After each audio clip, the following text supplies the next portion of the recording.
Welcome back to Power in the Pause. I'm your host, Chelsea, and this is the space where we slow down, breathe for a second, and remember that sometimes the most powerful thing we can do is pause. Today, I want to talk about something that completely messed with my brain the first time I heard it. Ready? Wanting positive experiences is a negative experience. Accepting negative experience is a positive experience.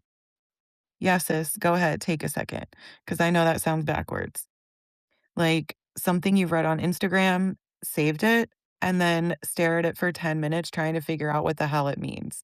But stick with me, because I actually think this explains why so many women are exhausted. Not physically exhausted, soul exhausted. The kind of tired that comes from constantly feeling like you're one step away from becoming the version of yourself you're supposed to be. That version that's finally confident, finally healed, finally happy, finally secure, finally enough. And if I'm being honest with you, a lot of us are living our lives like happiness is sitting on the other side of a finish line. When I lose the weight, when I find the relationship, when I make more money, when I heal this trauma, when I stop feeling anxious, then I'll finally be okay. Then I'll finally relax. Then I'll finally love myself. But what if that's the trap, sis? Philosopher Alan Watts called this the backwards law. The more you chase feeling better all the time, the worse you actually feel. Because every time you tell yourself, I'll be okay when, you're also telling yourself that you're not okay now. Listen to that again. Every time you say, I'll love myself when I lose 20 pounds, your brain hears, right now, I'm not lovable. Every time you say, I'll be confident when I have the relationship, your brain hears, right now, I'm not enough. Every time you say, I'll be happy when life settles down, your brain hears, right now, happiness isn't available to me. Do you see it, sis? The chase becomes proof that something is missing. And that's why so many of us spend years trying to fix ourselves. Because somewhere along the way, we've become convinced that we're a problem to solve. Says, what if your healing journey isn't about becoming someone else? What if it's about learning to hold two truths at the same time? That you can want more for your life and appreciate where you are. That you can be healing and still be worthy. That you can be anxious and still be okay. That you can be growing and still be enough. Because that's the thing about life that nobody talks about enough. It's full of duality. Two things can be true at once. You can be grateful and grieving, confident and uncertain, strong and struggling, healing and hurting. You can love your life and still want something different. You can know your worth and still have moments where you question it. You can be making progress and still feel stuck sometimes. And the moment we stop forcing ourselves to choose one truth over the other, that's when we create space for acceptance. The women I know who are the most grounded, they're not the women who have perfect lives. They're not the women who never feel anxious. They're not the women who never cry.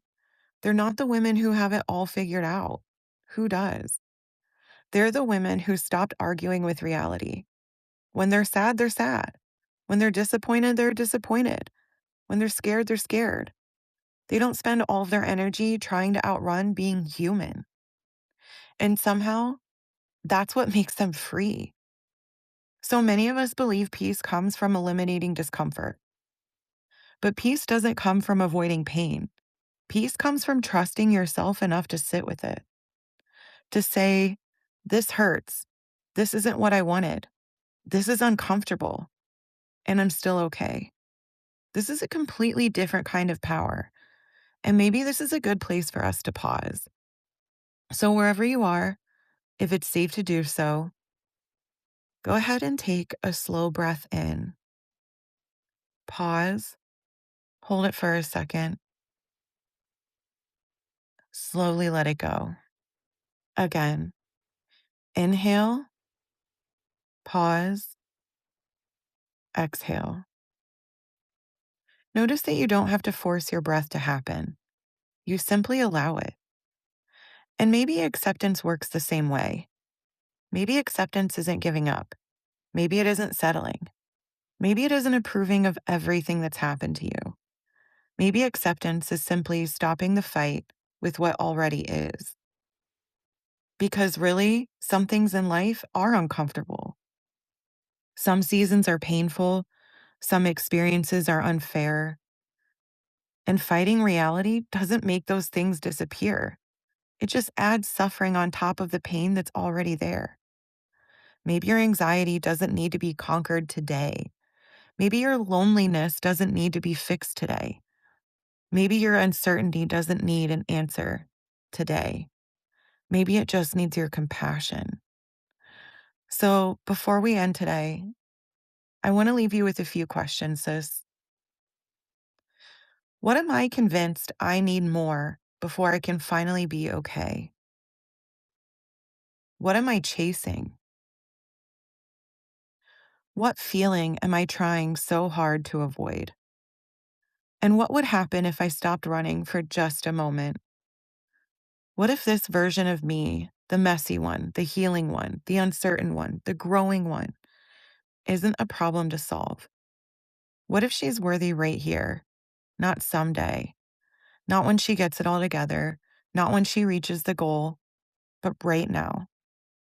Because maybe the thing you've been searching for isn't waiting somewhere out there. Maybe peace begins the moment you stop believing that your life can't hold both joy and pain, certainty and uncertainty, gratitude and longing. Maybe nothing is missing. Sis, thank you for spending this time with me today. And if this episode resonated with you, share it with another woman who might need the space and the reminder that she doesn't have to become someone else before she deserves peace. Remember, there's always power in the pause.